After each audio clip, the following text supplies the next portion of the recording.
우리 정부는 국제사회에 민주 대한민국의 복귀를 알리고 새 정부의 국정 철학 및 대외 정책을 설명하기 위해 그간 주요국의 대통령 특사단을 파견해 왔습니다. 이번에는 오는 24일부터 27일까지 이재명 대통령의 특사단이 중국을 방문할 예정입니다.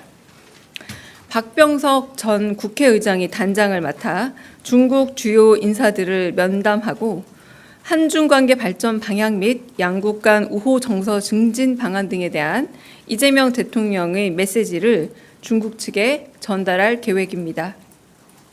특사단은 한중 전략적 협력 동반자 관계의 성숙한 발전을 지속 추진해 나가고자 하는 우리 정부의 의지를 전달하는 한편 양국 간 경제, 문화, 인적 교류 등 다방면에서의 활발한 교류와 협력 방안 등에 대해 폭넓게 의견을 교환할 예정입니다.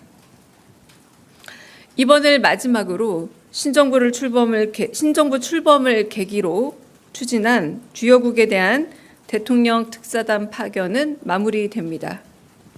우리 정부는 이번 포함 총 12개국의 특사를 파견하였으며 대미, 대일 특사단 파견은 이미 공지한 대로 대통령의 방미와 방일이 확정됨에 따라 추진하지 않았습니다. 이상입니다.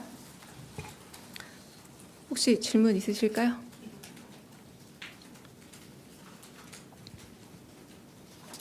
네.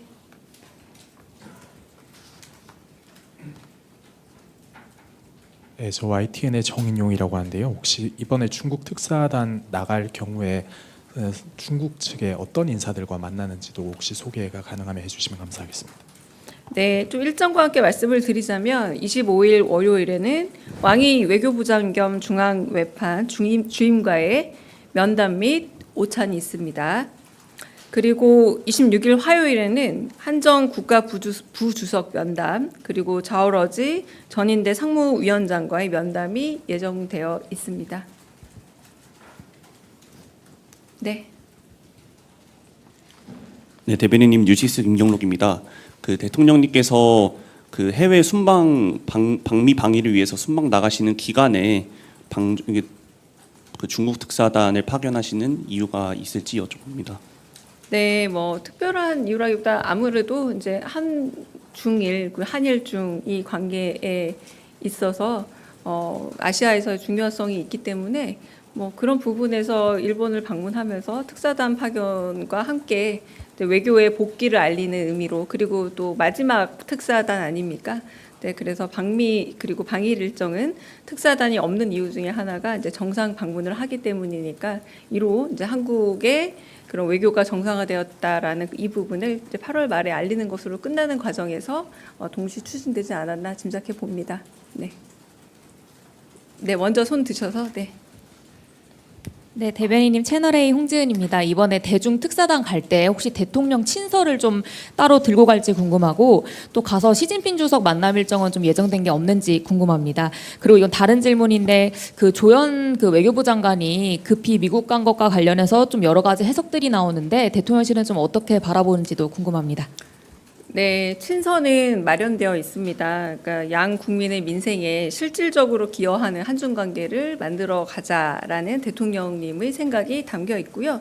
뭐 이 정도의 내용에서 아주 구체적 내용은 제가 잘 기억은 못 하겠습니다. 그리고 시진핑 주석과의 만남은 여러 차례 이제 그 만남을 주선하고 맞춰 가려고 했지만 좀 양쪽의 일정이 좀 잘 맞지 않아 가지고 그래서 지속 협의했으나 아마 일정상의 이유로 시 주석과의 만남은 없지 않을까 싶긴 하고요.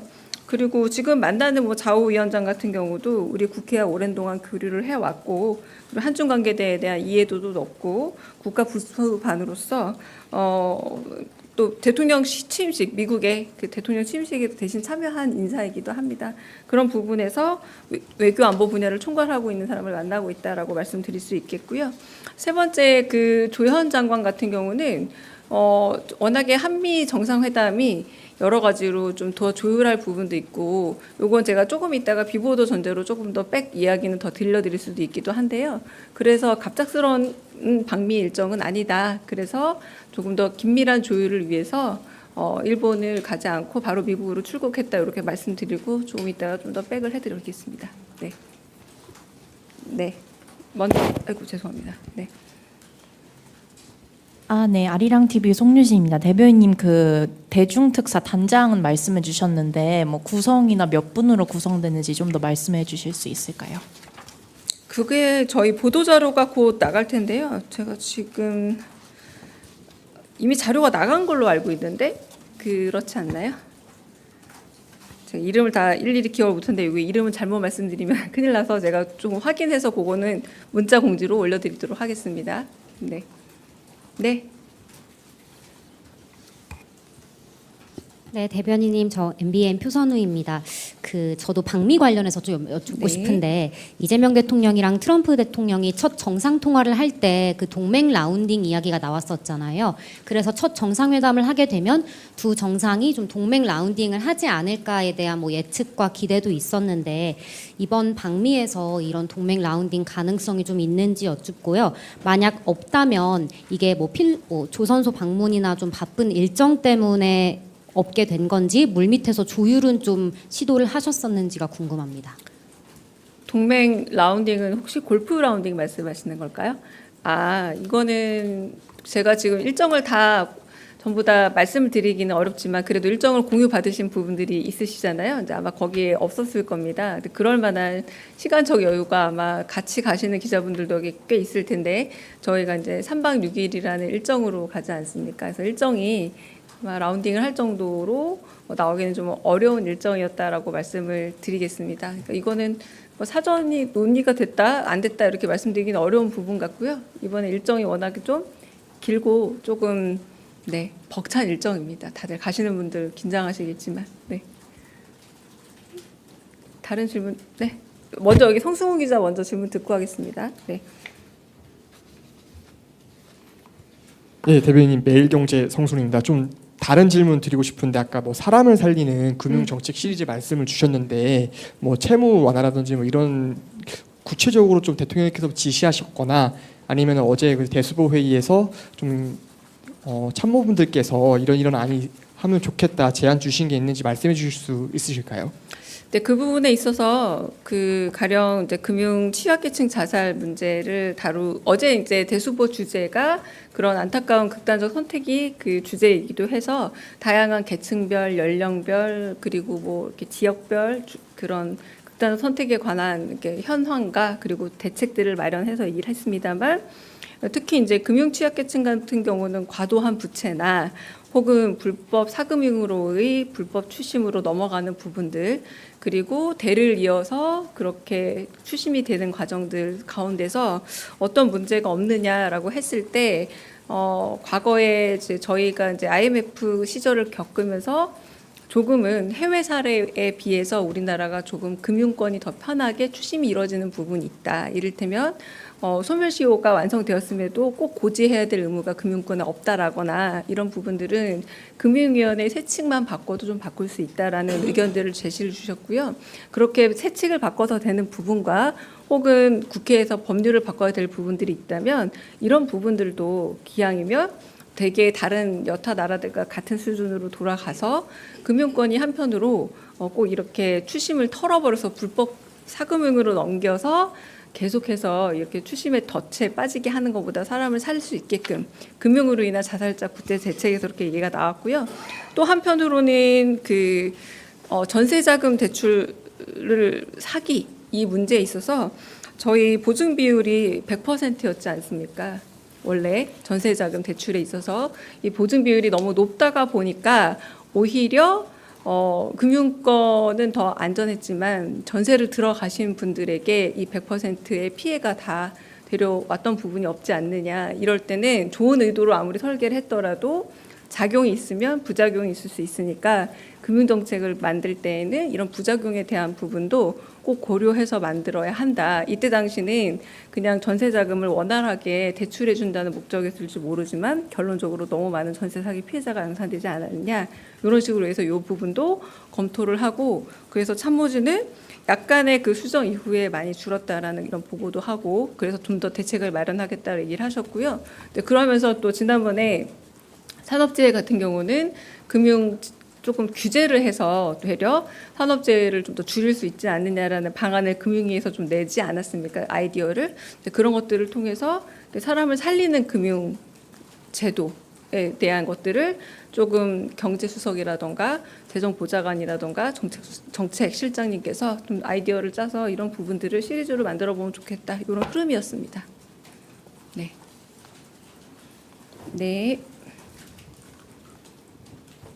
네, 연합뉴스 양문의 김은정입니다. 그 중국 특사단이 그 전달하게 되는 대통령 친서에 시진핑 주석의 에이펙 정상회담 초청 내용도 들어있는지 궁금하고요.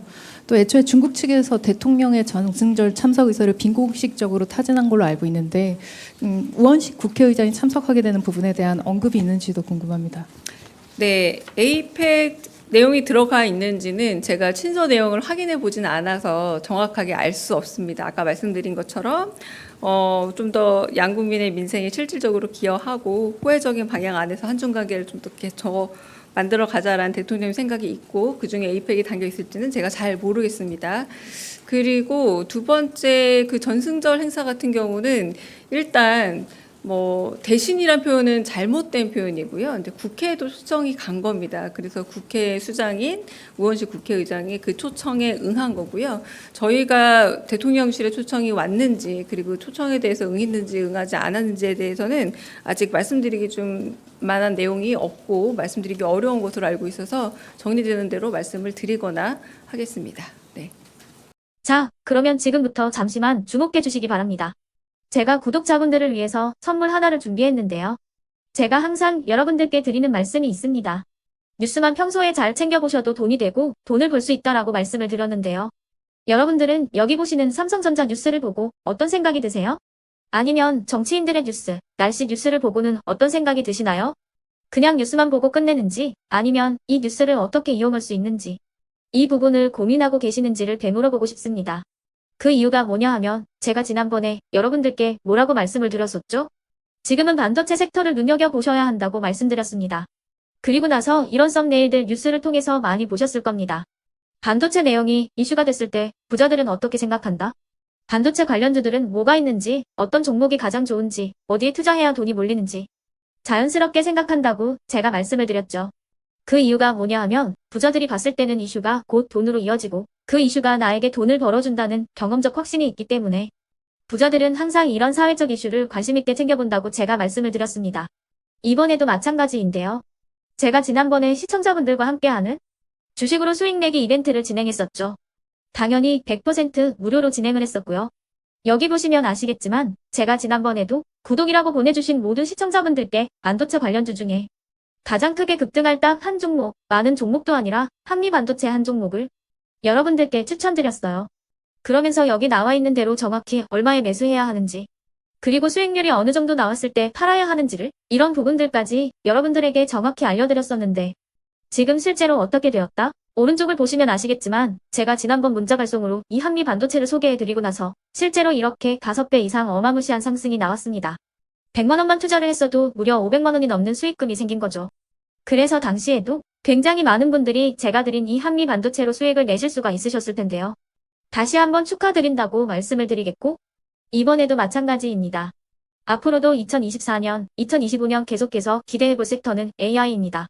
그 중에서도 AI 반도체는 그 누구도 부정할 수 없는 미래 성장 산업입니다. 그러면 우리가 어떻게 생각해 볼 수 있을까요? AI 반도체 종목 중에 앞으로 크게 대장 역할을 하면서 10배 이상 급등할 수 있는 텐베고 종목을 지금부터 열심히 추적해야 한다는 겁니다. 큰 돈을 투자하지 않더라도 월급의 일부분 아주 소액이라도 이 종목을 모아가야 수백 %의 수익률을 손에 쥘 수 있는 것이죠. 지금 여러분이 보고 계시는 이 유튜브 또한 AI 반도체와 아주 밀접한 연관이 있고 반도체야말로 대한민국의 핵심 산업으로 앞으로 더더욱 시장은 성장할 수밖에 없습니다. 그렇기 때문에 제가 이번에도 뭘 보내드리고 있냐면 지난번과 똑같이 구독이라는 문자를 보내주시면 제가 AI 반도체 관련주 중에 앞으로 대장주 역할을 하면서 주가가 가장 크게 급등할 한 종목을 여러분들께 문자 발송으로 종목명과 사고 파는 시점을 모두 알려드릴 건데요. 그 문자를 받고 여러분들이 주식으로 돈 버는 연습을 한번 해보셨으면 좋겠고요. 혹시라도 나는 주식을 하지 않는다 하시는 분들은 주변에 주식하시는 지인분들에게 말씀을 해주셔도 되고요. 아니면 연세가 있으셔서 투자가 어렵다 하시는 분들은 이 종목을 자녀분들에게 한번 사봐라. 이걸로 한번 수익을 내봐라. 이렇게 조언을 해주실 수도 있는 거겠죠. 그래서 지금 이 영상을 보시는 시청자분들 중에 나도 이번 종목이 좀 궁금하다 하시는 분들은요. 누구나 상관없이 그리고 어느 시간대나 상관없이 부담 없이 010-2514-5930번으로 구독이라는 문자 보내주시면 제가 이번에도 똑같이 무료 추천 급등주 문자를 보내드리겠습니다. 이해되시겠죠? 제 번호 010-2514-5930번으로 구독이라는 문자 보내주시면 여러분들이 직접 이슈를 통해서 돈 버는 연습을 해보실 수가 있는 거고 제가 돈을 받는 것도 아니고 투자를 대신해 드리는 것도 아니기 때문에 부담 없이 신청해 주시면 되는 겁니다. 그리고 수익이 나면 저는 다른 것은 하나도 바라지 않습니다. 제 채널에 구독, 좋아요 한 번씩만 눌러주시라 이렇게 다시 한번 말씀을 드리겠습니다.